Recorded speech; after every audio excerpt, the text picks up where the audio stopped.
Hello. My name is Agnes. I also use the name Betty Turbo sometimes in the art world.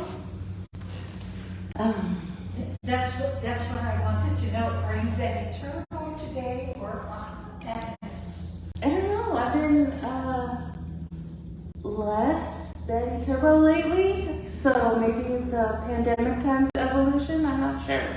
Okay. Either name works. What's that? Either name works. I'll answer to either. Yeah, I love the name Betty Turbo, but your own name is good too. There must be a difference in direction and work. So you're mostly known in Corvallis as an illustrator. Mm-hmm.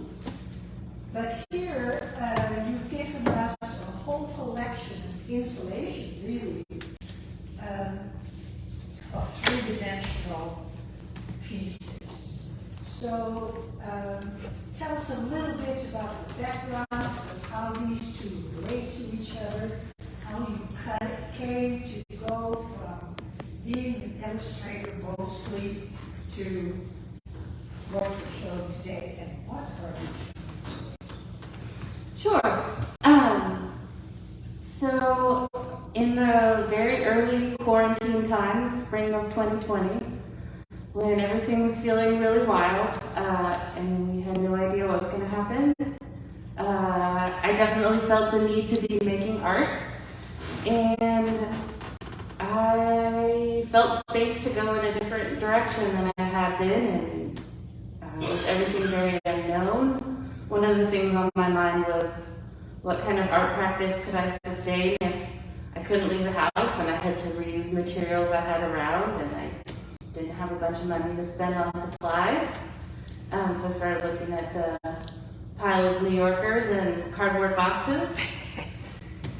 And I've worked a little bit in paper mache in the past, but it was really an exciting thing just as an experiment to try something out. Every interaction between friends and family was pretty much online at that point, and I very much felt the need to do something not online, not on a screen, in real life. So working in 3D, working in sculpture was a chance to feel like I was making something tangible and something different, and just putting some energy into that and seeing where it would go.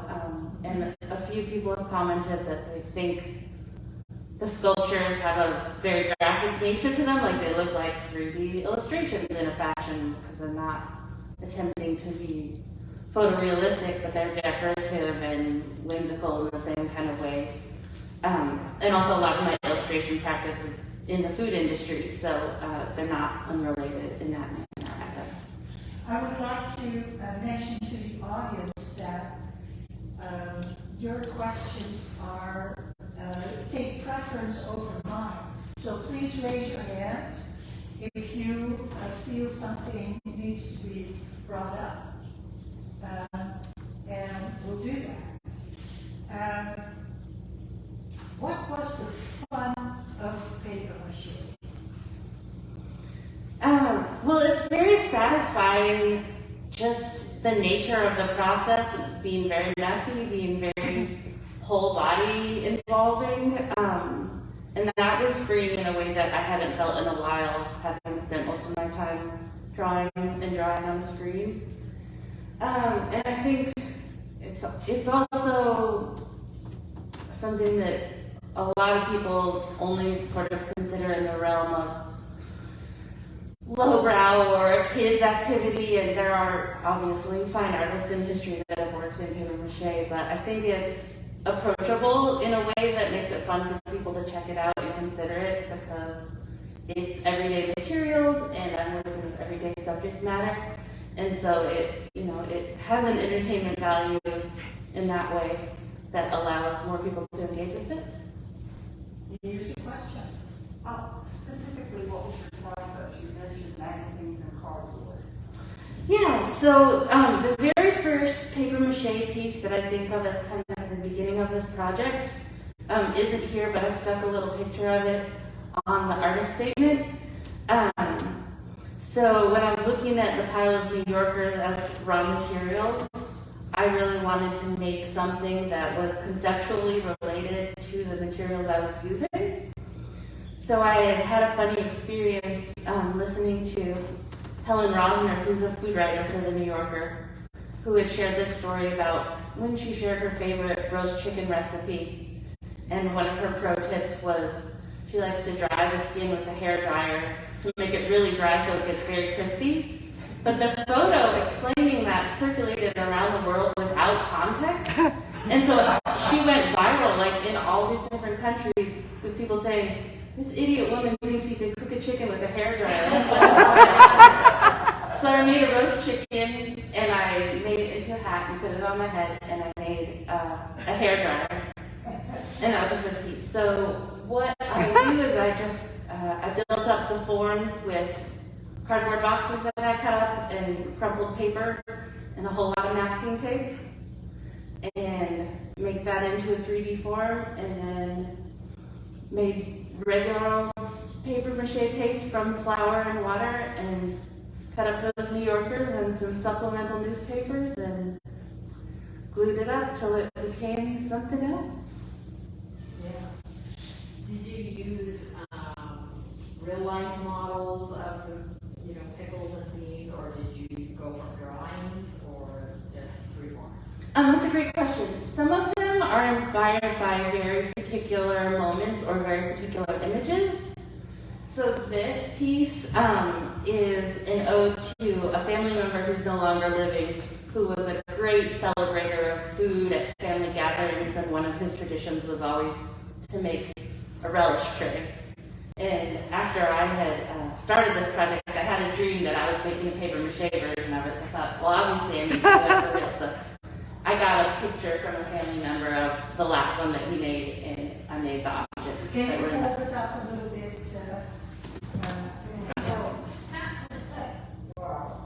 Awesome. Yeah.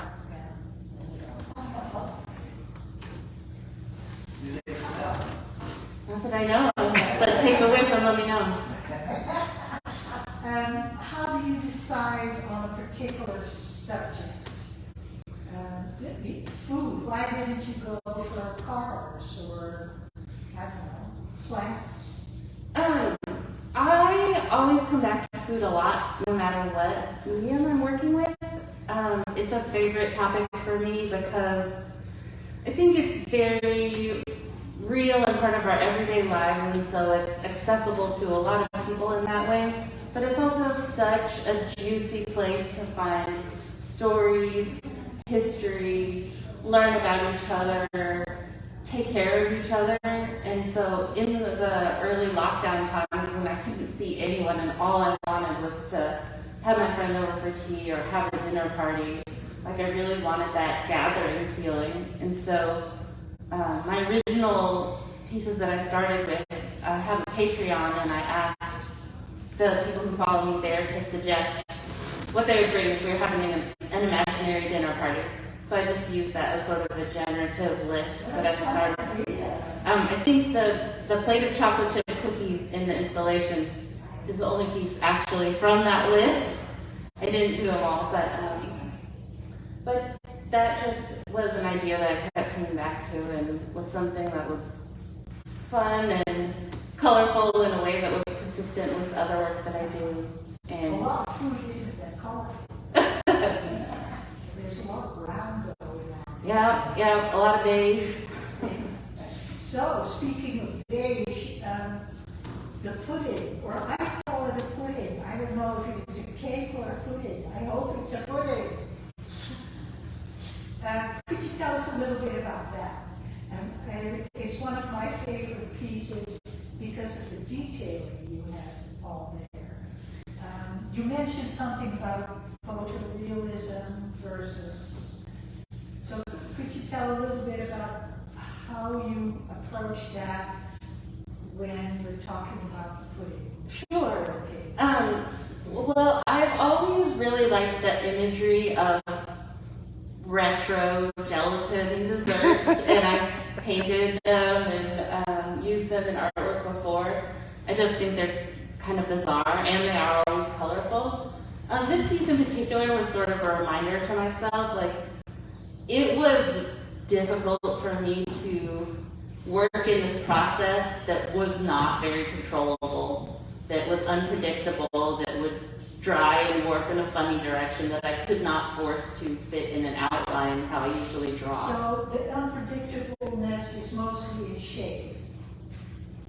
Yes, but also in trying to paint things that weren't a flat surface. Oh, okay. I had no control compared to what I was used to. So it was a lot of forcing myself to give into whatever the media was gonna produce.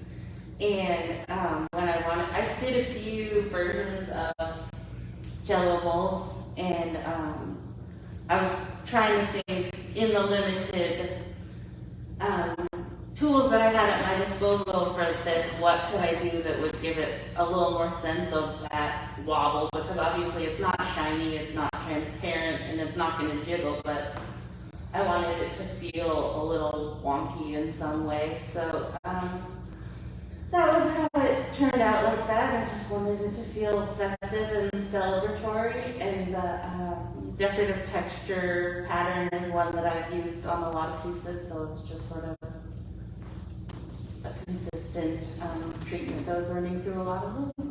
I would encourage people to really come to the show, because talking about it is all well and good, but to be able to see the detailing that you put on these things, sometimes to make them look really realistic, and sometimes just to be playful.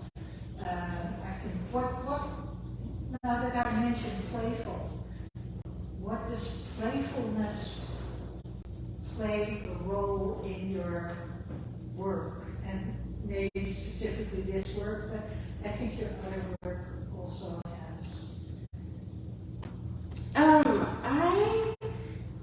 That's a great question. I think a sense of play is important for loosening us up and shaking us up out of whatever we're stuck in, and I think little bits of weird joy and things that make us smile or laugh are really valuable in the experience of art and just the experience of our life in general. And for everything we're bombarded with on social media that we have no control over how negative it is or how upsetting it is, like, I forcibly want to put goofy things in front of your eyeballs that are going to make you laugh, or that are going to make you remember something happy or joyful or meaningful in that way. So I think returning to that sense of play and creating that lightness in some fashion is important to me, whatever I'm working on, because that's like a core experience that is part of what I want to produce through any kind of art. And here's a question, and there's a question. First, this question. I've heard that some pieces that made it through the mail were just a stamp and an address. Is that true? It's true. This was a practice that I learned from my dad, who used to drop random objects in the mail to me with just stamps on them and my address and see if they would get there. So I did send my uncle a paper mache slice of pie for his retirement with just stamps and his address on it, and it made it there intact. It's good if you can weigh it out and put the stamps on yourself, since if you go in person to the post office, you got to cross your fingers that you get someone who wants to play along. But yeah. So when was the last time that you did that?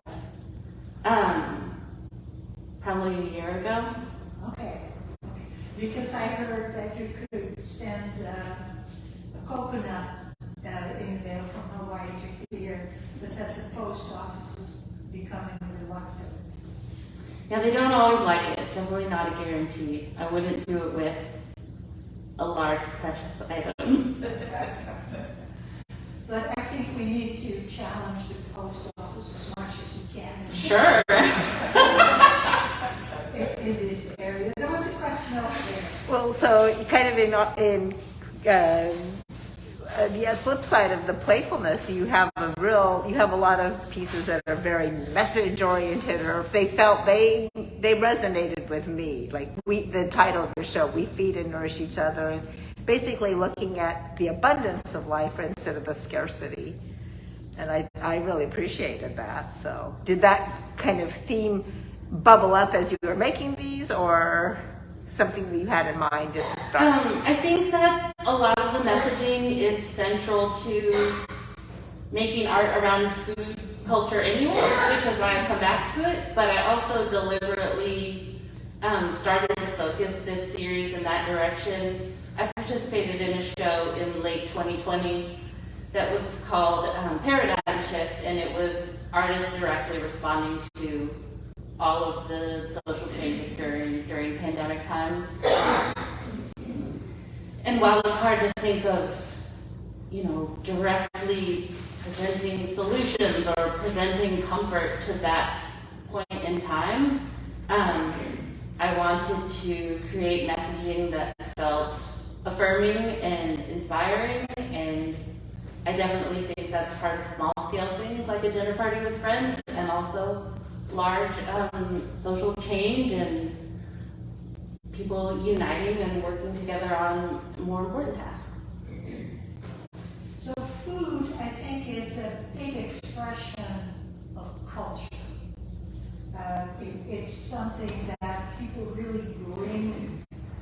If you have immigrants, it's always certain foods that they miss more than something else. Their neighbors, maybe. How did you approach that? Did you venture out of your own immediate circle, or of childhood food? Like the Jello puddings, or?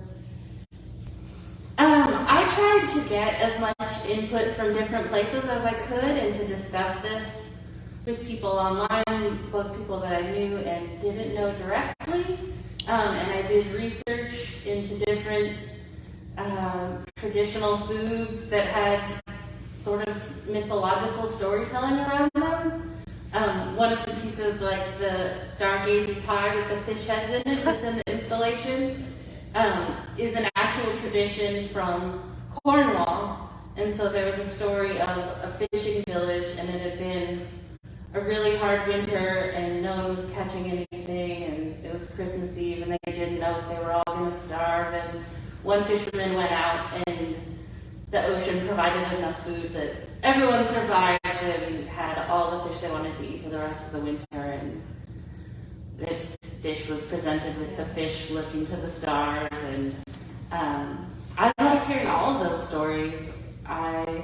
Definitely a lot of the pieces I made came out of personal experience or inspiration, but I'm always curious to have those conversations and to hear how those traditions manifest from different cultures and from different people's experiences as well. Well, on that note, could you tell us what that inspired you? So the question is, could you specifically say what the inspiration is of the pudding or the coffee? No, sorry, wasn't quite. I understand you inspired someone who saw this piece to go into their kitchen and try to recreate it. I don't know what you're referring to. A lot of Jello. I don't know what to tell a story about. Now that we're talking about the coffee cup, how many coffee cups did you make, and what do the texts refer to? It says we power each other up. There are 20 of them in the installation. And coffee cups, and particularly like the New York deli style to-go coffee cups, are sort of a motif that I use over and over. When I started introducing the messaging into these pieces, a lot of it is centered literally around food, but I also was thinking about the other ways that we feed and nourish each other, emotionally, spiritually, and creatively, the things that we create shows, everything that everyone looked to for comfort during pandemic times when we didn't have direct contact. And I think, so thinking about all of those things and thinking about the literal and not so literal, energizing, empowering each other up, I just wanted to make that abundance of coffee cups to carry that message forward. Here's another question. So you just answered my question. Sort of, because I was going to ask you about your card that says, you know, we feed and nourish each other, and we have the tools, and so it's also a bigger social, has a social impact. Definitely. I wanted the messaging to be focused on the we, so that it was not specifically about placing responsibility or blame on any one person, but that the togetherness and the taking care of each other is the part that I feel is the most essential in all aspects. So It's really awesome. that was the design of those words. Yeah, I think food is definitely about sharing.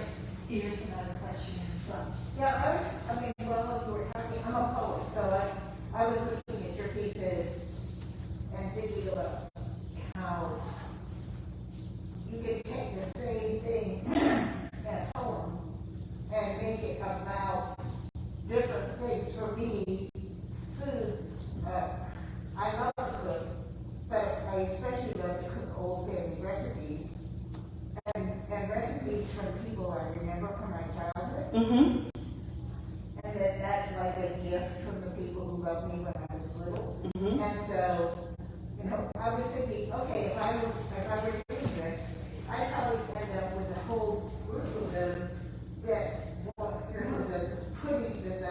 the Jello bowl might be called Grandma, and this would be Uncle Joe, and then I'd make a whole bunch of them that were those people, a memory for me, you know, and somebody else might take the Jello and make it starting to melt and going off to the side and make them all really lumpy, you know. So, you know, it's interesting that to me, that you've got this message that you want to tell a message of hope that came out of if I'm understanding you right, that came out of what you were doing. So it's fun, but it's fun in a social kind of way that says we need to work together on this and feed each other. Yeah, that's really lovely.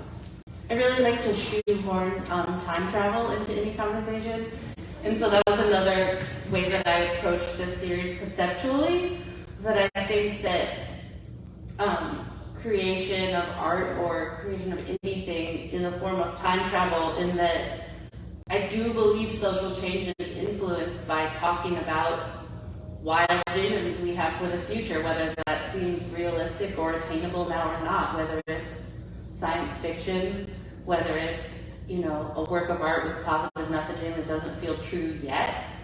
I definitely think working with the materials, literally sometimes the bad news of right now, and transforming that into an object that is representing what I want to see further in the future, and maybe what I want to even look back on from the far, far future to remember this time when these messages seemed outlandish, and think, oh, how silly that we figured it all out by now. But also connecting to the past, to the ancestors, to all of the stories and progress that led us to this moment where we are right now. Like, that's all present in the work too.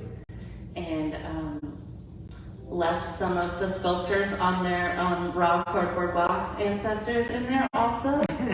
And I think all those points in time can be part of it. So what I noticed when I was looking at this, that old food, although there is a cut ham and a cut cake, all of it is just before eating. It's all very neat. While a table after a dinner party can be super messy. Is that intuitively, or intentionally? It's not terribly intentionally. I would say the majority of the answer to that question is I definitely act like a perfectionist and like everything to look really pretty, whether it's a piece of art or whether it's a real food dish. So the first place my brain went to was finessing it and making it look ready to present. Yeah. But I did also have fun with some partially eaten things, and I guess most of those are not included in this batch, but Yeah, partially eating strawberry on one of those. right. How big did your stint as a cake decorator play in your work here? And in general, actually, because, I think you have to swirl Corrine to shape that totally down, either in 3D or in 2D. Technically, I don't know how much credit to give to my few years as an actual cake decorator, because I also grew up in a family where I had wild birthday cakes all the time, and here's my mom who made some of them, and it was always something that I liked to play with even before I did it professionally, but definitely the very technical bits of what I learned about the consistency of things as a cake decorator helped me when I was piping drywall mud in my studio over the last couple of years and mixing random ingredients to get the representation that I wanted. Are there specific artists that you are inspired with, that you looked at their work? Because I can think of two, and I'm sure that really spring to mind, but I'm sure there are more artists that work in food. Sure. The first one that comes to mind is I definitely grew up looking at a lot of Klaus Oldenburg, like giant food sculptures and messy paper mache and splattery paint. Who else? That was the number one I was thinking of too. Something else that I really like is, I feel bad that I forget his name at the moment, but there's an artist who works in the production on a few of Michel Gondry's movies and has made food things out of non-food objects that are really inspiring, and that whole just playfulness of here's a bunch of things I stuck together from around the house and look, I made a beautiful cake. I like looking at that a lot. And obviously a lot of Michel Gondry's sets of props are in cardboard also, which is fun. But it's very different from Judy Chicago's triangular big table, all the things. I definitely experienced that, learned about that dinner party pretty young too, though, so that's probably lurking in there somewhere. Yeah. Is there food that you would avoid to make? Or that you have avoided? Good question. I can think of two things that I haven't seen in this display. None that I would like really not want to, but I've definitely had some difficulty with some kinds of things just because of the nature of the medium, like making cream puffs or anything that looks like soft and full has been really challenging, but now I kind of think I have to do it, so I made several versions that I throw out. And obviously I wasn't really attracted to making very many beige and brown things, but I did make spaghetti, and I've done some other pieces that are not here that were a little I was less thinking colorful. of spaghetti. What is the challenge in spaghetti? Well, We're getting really technical here, but sure. Well, the size of the individual object being so small didn't lend itself directly to the way I was working with paper mache, but I was using up materials I had discarded in my studio.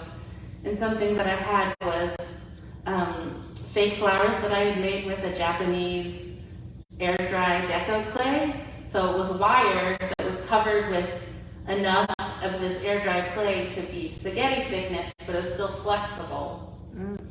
So I used that to make spaghetti, and then coated that with paper mache to make it harder and solid at the end. But then working with the wire inside the form, I was also able to make it, you know, with the fork lifting up the spaghetti like the ghost noodles you see outside a Japanese restaurant. Here's another question. I mean, I was wondering about the whipped cream on the top. I mean, is that paper mache or is it drywall mud or what is it made of? It's drywall mud. Okay. But that's what most of the frosting things. So have you tried beating air into that to make it more airy? I haven't tried feeding air into it. That's what I call them do it. I've made different mixtures, just as far as how it dries, I'm not sure how that would go, but I definitely like add glue and stuff to thin it out, or add cornstarch to thicken it up, and I mean, I think you really care if you make certain you have to go to the arcade or something. right. So what's the question? Pictures. I should try to beat enough air. Oh, yeah. Maybe drywall mud or something. But, you know, I'd be taking the second-hand shops to buy mixers to replace the ones I burned out when I was trying to do that. So I think I see more dessert and sweet things there than the savory or meats. There is some meat in the hors d'oeuvre departments, but not a bloody steak. But there's a ham. There is a ham. There is a ham. Is that personal preference? I think dessert is probably just more fun to make decorative. Or So. does that have to do with the beige and brown? Right, it's more fun, but it's also, in terms of real food to make for people, something that creates a little more excitement. People like to be treated with dessert. It's a little more festive feeling than beige food, maybe. I know of people who start with dessert, so I think you're right. What was the most gratifying piece of food representation that you've done? Ooh, good question. I kind of need to look at it all for a refresh.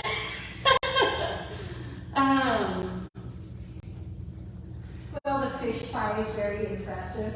This platter of veggies is very... This was really satisfying by the time I got it done, because I definitely worked on it over the course of more than a year, and I had to use a few different materials in the mix because I couldn't get it quite how I wanted with just strictly paper mache. The olives were a real pain in the butt. So what's the biggest challenge in making all this food in largely paper mache? Figuring out how to keep doing it and find people who want to give me money to keep doing it. I mean, there are no rules. There's nobody telling me I have to strictly use paper mache, or I'm not on a game show or anything. Like, I'll use whatever materials I can mess around with, and it's definitely really fun to explore. And the things that haven't gone well, I just took a few giant things to the dump, and we started from scratch on them, but yeah. Oh yeah, it's just a challenge to sustainably be making art and having fun. Here's the question. Two questions. So you worked on this 2+ years. Is that, if you feel like you have exhausted it, or? No way, no way. The question was, you've worked on this for 2 years. Do you feel you have to stop? You have exhausted. Or have you exhausted the subject matter? I've definitely not exhausted it. I've maybe exhausted how much of my free time I can devote to that, but I don't plan to stop. So what do you see coming next? Not only which kind of food, but what's your next frame? I just need different context in which to show it. I mean, I do like presenting it in an art gallery, but I think a sculptural still life could also function as an editorial illustration. I think it would be fun to work with something large scale like display windows or advertising in that fashion. Flatbed truck that you go take to shows. What was that? A flatbed truck that just is covered with it all.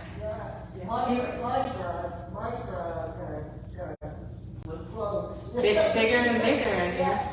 I was thinking like the interior designers who do houses for movie stars and that would, that they like have clients who wanted to have something really outrageous.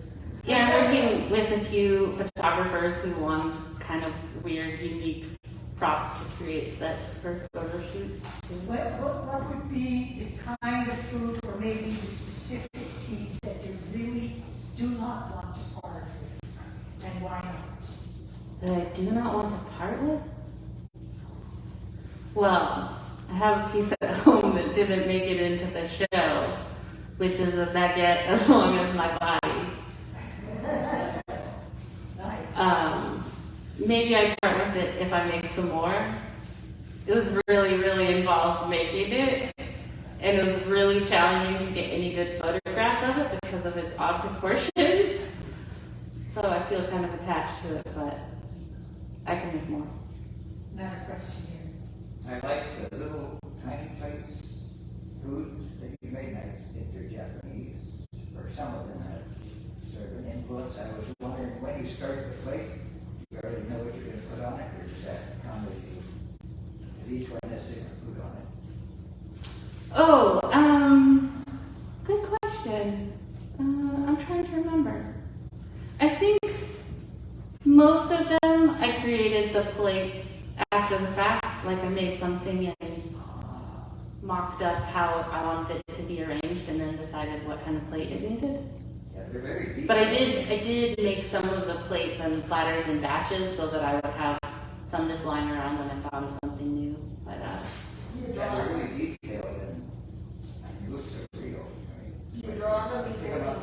no, I tried not to let myself be too fussy about planning it out because then I would start trying to do math and stuff and measuring things, and who has time for that? So I think you have made isolated pieces of food. Have you made a meal from beginning to end?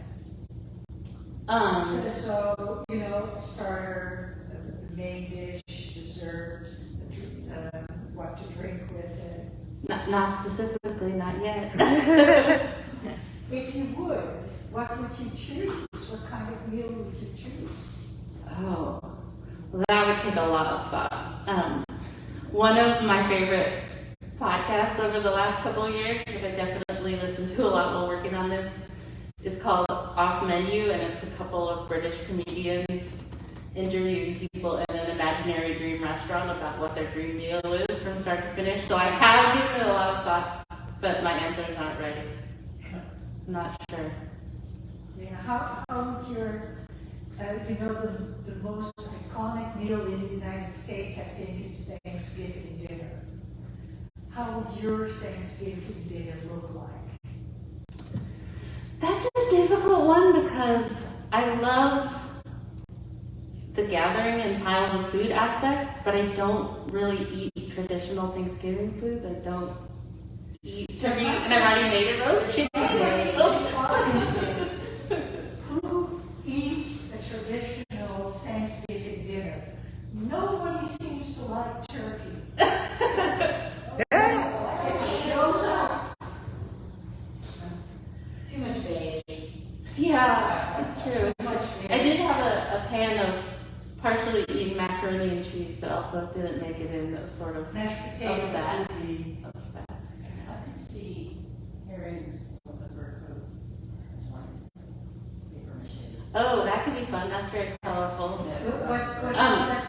Hey, she suggested herring under a fur coat, which is a Russian dish that is sort of stacks of potatoes, pickled herring, beets, carrots, hard-boiled egg, and Kashka in Portland makes it in a ring mold, so it looks very fancy. All the layers stacked together, so that would be a fun That's thing the to look food at. made me fancy.